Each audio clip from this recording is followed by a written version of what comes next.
seja bem-vindo a mais um vídeo nesse canal Os Bertottes, onde a gente fala de família, onde a gente fala de negócios e também do seu desenvolvimento pessoal. Aliás, o tema hoje vai atrair muitos pais, porque a gente vai falar de filhos no novo mundo, filhos que estão vivendo uma realidade que nós não vivemos quando nós éramos crianças. E acho que o primeiro tópico pra gente entrar nesse assunto, você é muito bem-vindo no nosso canal, a gente gosta disso, já vai curtindo, compartilhando, deixando comentários pra gente, enviando pra um amigo, tá bom? Porque isso faz muito bem pra gente, ajuda o nosso canal aqui. E o primeiro tópico que a gente quer trazer aqui é sobre criar filhos que se adaptam. O mundo hoje ele tá mudando com tanta rapidez, as transformações estão ocorrendo de formas tão bruscas que a gente precisa ensinar os nossos filhos a se adaptarem nesse mundo, eles serem adaptáveis e o mais rápido possível, porque tudo que a gente sabe hoje, amanhã quase não vale mais nada. Então, como eles estão num mundo de transformações rápidas, ensinar adaptabilidade para os nossos filhos, a eles se adaptarem a situações diversas, faz toda a diferença. Então, mais do que qualquer coisa, a gente tem que ser intencional na hora de sentar com nossos filhos e ensinar eles a se adaptarem ao mundo real. O tempo que a gente vive definitivamente hoje como pais está muito longe da realidade que nós vivíamos. Como fomos educados. A maneira como nós fomos educados. Mas existem algumas similaridades. Quando eu era criança, por exemplo, a gente era muito pobre, eu era muito pobre. Na minha casa não tinha televisão, por exemplo. Meu pai foi comprar, eu já tinha quase 8 anos, eu acho que um pouquinho mais, talvez 10 anos, e era uma televisão preto e branco, que ele botava uma tela assim. Gente, alguém viveu isso? Se sim, bota aqui nos comentários que eu quero saber. A minha era pequenininha assim, ó. Tinha tipo uma chapa assim, que botava, se eu achar a foto eu vou botar aqui. É um vidro, né? É um negócio, assim, parecendo aquelas chapas de raio-x, botava na frente pra ficar colorida, medonho aquele negócio. E era assim que a gente via a televisão. Mas tem um negócio interessante daquela época, assim, existia-se já uma ideia de que não é bom ficar muito tempo na tela. Aí eu ia na casa de uma vizinha, a tia Dália, e ela tinha televisão, e ela tinha televisão colorida. E quando uma criança de 7, 8 anos que eu tinha na época, olha aquele show da Xuxa, tudo colorido, aquele monte de cor, é hipnotizante. E, não sei se vocês lembram, mas os programas infantis duravam a manhã inteira, começava às 8 da manhã, acabava meio-dia. Sentava lá e ficava. E era desenho atrás de desenho, atração atrás de atração. A gente não existia uma super preocupação com o estímulo, porque era estimulante, mas era diferente do estímulo que a gente tem hoje. Então a gente tinha blocos grandes, desenhos grandes, histórias que começavam, desenvolviam, terminavam. Tinha desenhos de 40 minutos quando eu era criança, de 20 minutos. Não era como hoje, que tem episódios de 6 minutos, episódio de 3 minutos, a depender da idade. Cenas de segundos, né? Exatamente. E conta isso muito. Então, mas também já entendia-se que a criança que ficava muito na tela, ela ficava meio desorientada, não era comum. Isso foi há 40 anos. Eu tenho 42, então foi há 35 anos, pelo menos, que a dificuldade dos meus pais era que eu, primeiro, tivesse um conteúdo adequado, né? Eles não tinham essas preocupações como a gente tem hoje, mas assim, que eu não visse bobagem, que eu não ouvisse bobagem. Eu lembro que teve uma época, eu era criança, tava no auge do Mamonas Assassinas. 98. Nem lembro que era, 98. Eu tinha 15 97, anos. 98. Eu acho que é menos, porque eu era mais novinha, mas enfim. Acho que eles morreram por aí. E daí a preocupação era que a gente não ouvisse aquelas músicas porque eram indecentes, porque não fazia bem para uma criança, para uma adolescente e tudo mais. Só que eles tinham meios de controle. Sempre foi rudimentar o meio de controle dos pais, né? Mas eles tinham meios de controle. Hoje a gente tem uma outra realidade que é bastante tensa. E a série Adolescência da Netflix expôs isso com muita veracidade. A gente tem, desde muito novos, meninos e meninas acessando a internet com o celular.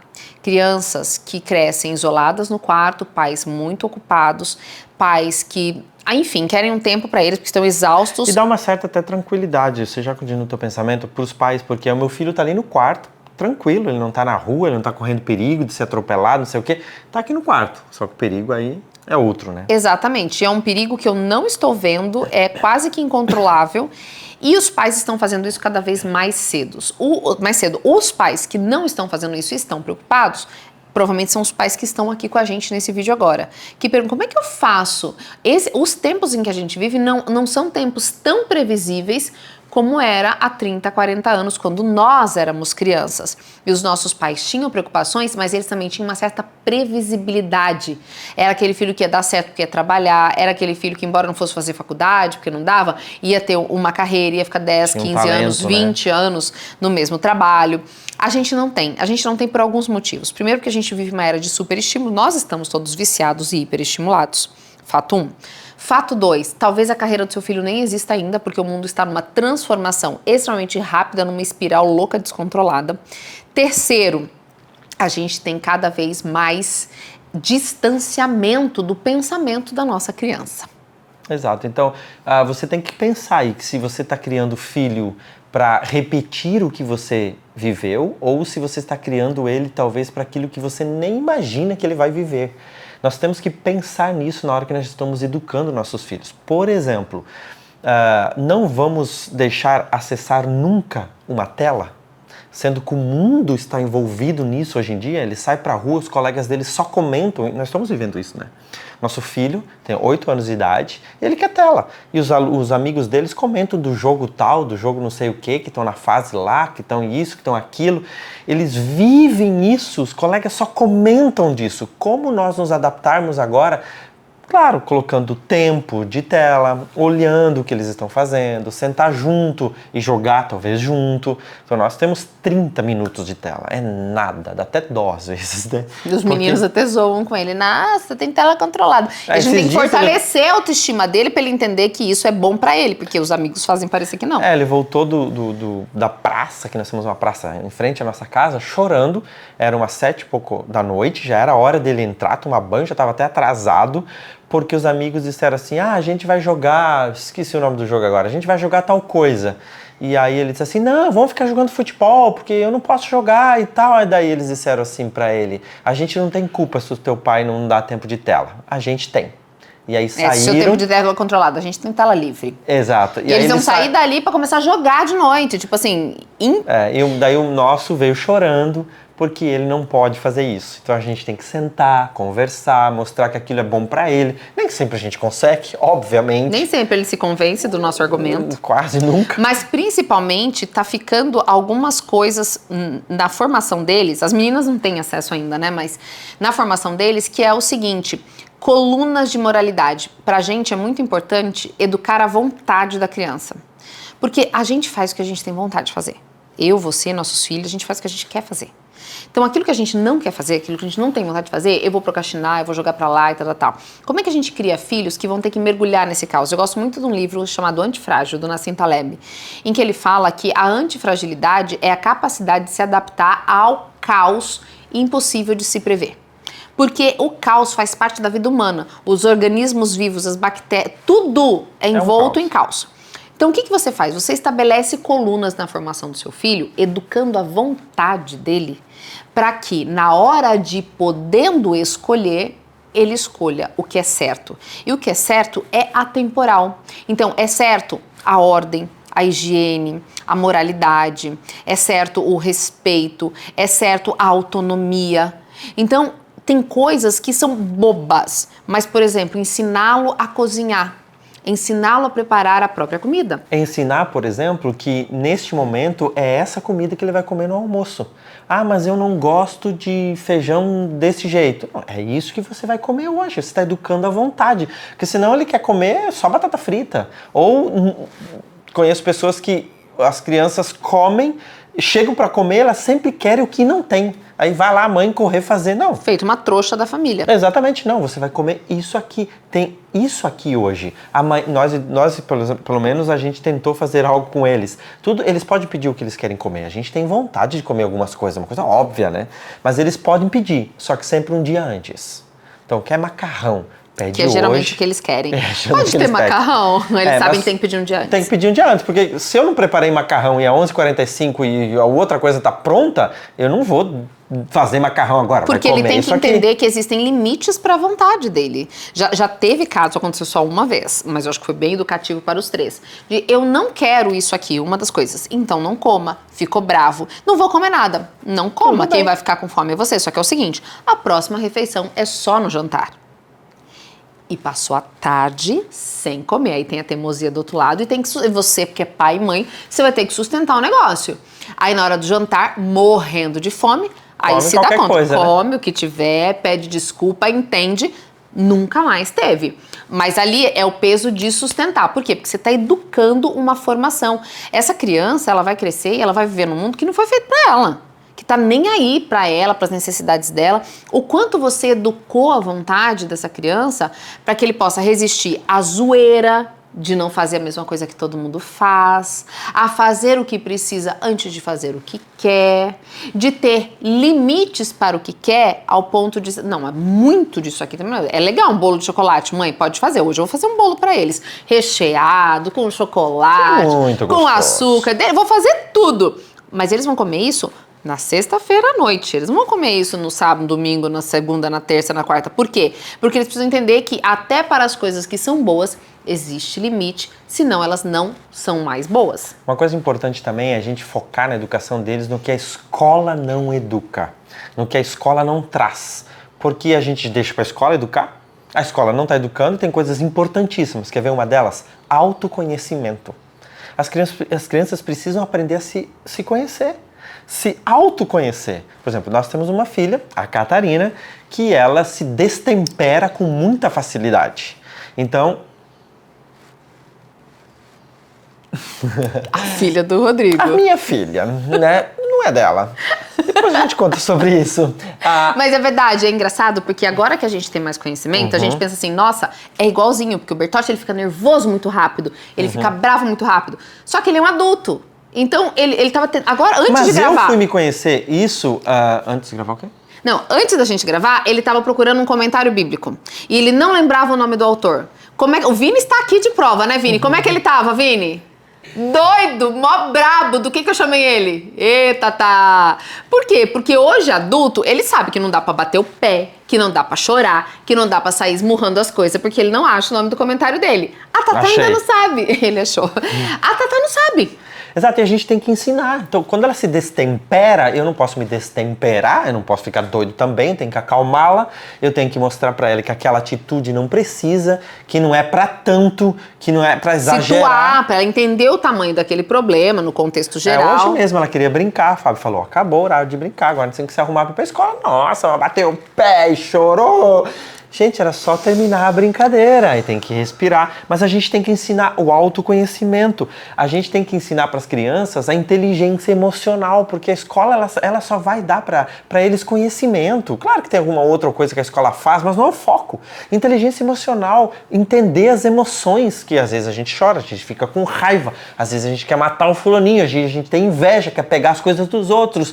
A gente ensinar isso para eles entenderem, poxa, realmente estou com vontade de esganar essa minha amiguinha. Mas, poxa, eu posso me controlar. Eu não preciso eu tô com fazer raiva, isso. sabe? Ensinar a criança a conduzir as suas emoções. Eu acho que a gente, pela sobrecarga, pelo cansaço, por falta de conhecimento, às vezes, a gente terceiriza muito a formação dos nossos filhos para outras pessoas, sabe? Para professores, para escola, para tutores, para babá, para sei lá o quê. Porque às vezes a gente acha que são até mais preparados, né? O professor e tudo. Não estão, né? Um outro ponto muito importante, Fábio, que a gente tem que trazer é pensamento crítico. No mundo de fake news, no mundo de narrativas, no mundo que a política, qualquer coisa que vem pela internet, eles querem vender pra gente algo e criam coisas fantasiosas, criam coisas absurdas. Imagina, se a gente acredita, gente, nessas conversas de zap, se o povo acredita... Imagina nossos filhos que vão crescer com vídeos feitos por IA.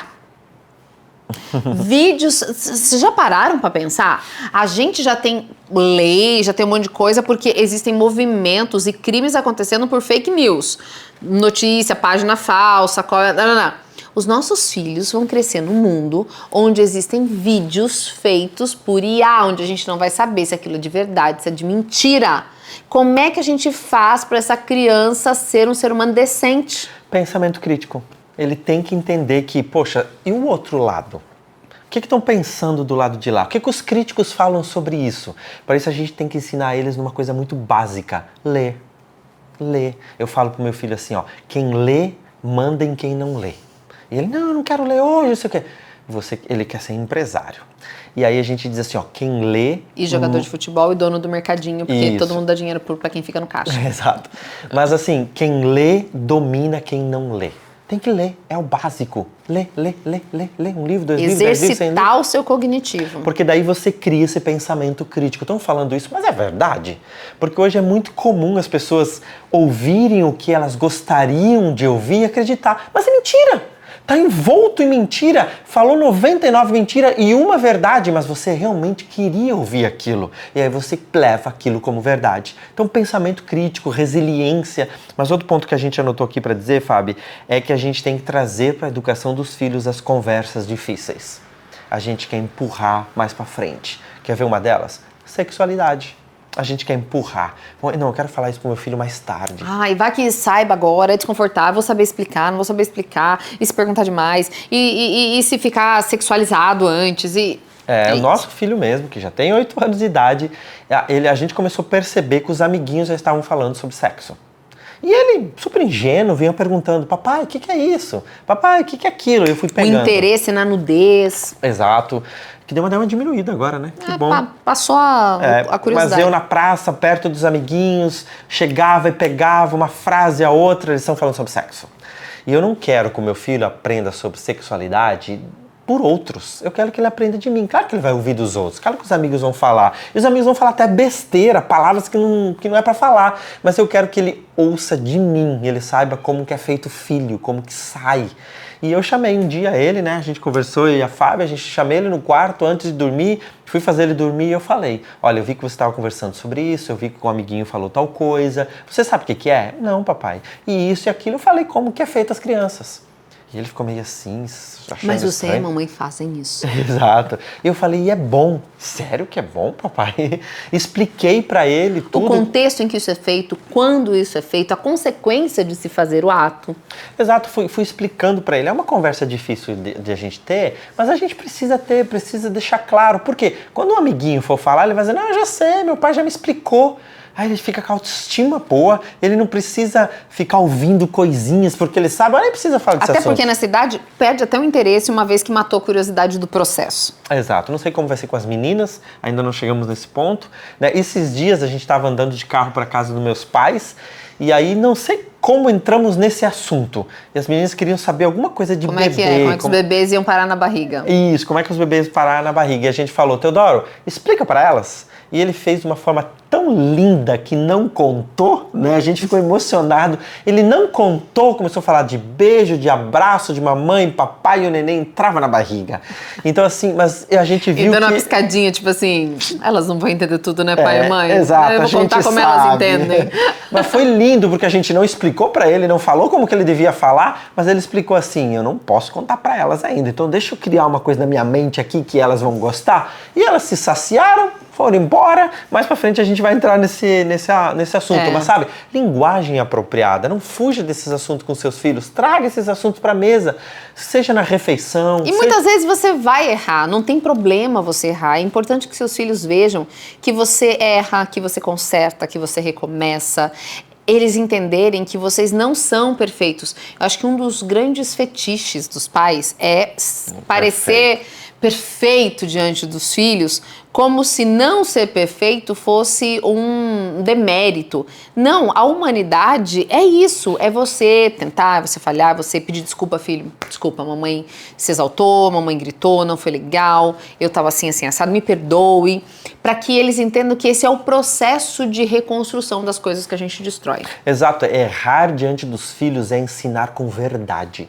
Porque é isso que nós somos pessoas falhas, nós somos pessoas humanas, nós somos pessoas que erram. E errar na frente deles é ensinar uma grande verdade para eles. Então, por que não se expor?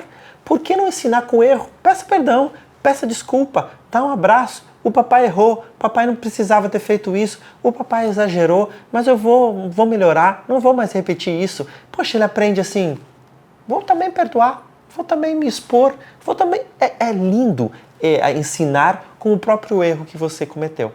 Bom, esse é o vídeo de hoje. A gente queria ter uma conversa com vocês sobre filhos, porque quando os filhos chegam, a gente inevitavelmente canaliza a nossa energia, a nossa atenção, nossos desejos, nossas vontades para eles, e às vezes a gente sim se sente perdido, às vezes a gente não quer uma aula, a gente só quer uma conversa com outros pais, para ver o que eles estão fazendo. Será que eu não posso tirar uma ideia disso? Será que eu posso fazer isso também? Porque a gente erra, mas a gente erra tentando acertar. A gente erra querendo o melhor para esses serzinhos. Então, se você gosta mais desses assuntos, quer deixar mais sugestão de assunto para filhos, coloca aqui nos comentários que a gente vai ver pra gente preparar os próximos assuntos no que diz respeito à família. Vai ser um prazer falar com você sobre isso, porque é realmente uma coisa que a gente gosta. Já curte, já compartilha, já comenta aqui com a gente, já espalha esse conteúdo para todo mundo, tá bom? É muito importante pra gente. Estamos aqui com um canal novo e a gente quer fazer com que esse canal seja uma bênção para muita gente, tá bom? A gente se vê no próximo vídeo. No próximo. Um beijo e até lá. Tchau, tchau.